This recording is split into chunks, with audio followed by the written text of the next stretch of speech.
Знаеш ли защо севернокорейците избухват в сълзи, когато видят своя лидер Ким Чен Ун? Защото откакто той е на власт, е въвел 5 основни привилегии, които променят живота на хората. Първо, жилището е безплатно. Севернокорейците не трябва да дават всичките си пари за дом, камо ли да плащат ипотека. Държавата осигурява жилище на всеки. Второ, здравеопазването е безплатно. Никой не се притеснява за високи медицински разходи. Държавата покрива всички сметки при посещение на лекар. Трето, образованието на децата също е безплатно.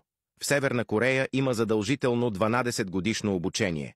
Правителството осигурява дори униформи и обяд за учениците. Разбира се, цялото обучение е под пълен контрол на държавата. Четвърто, безработица няма. Почти всички работни места са държавна собственост. Работата се разпределя централно и всеки с радост отива на работа. И пето, пенсионирането също е грижа на държавата. Не звучи ли прекрасно да имаш такъв грижовен лидер?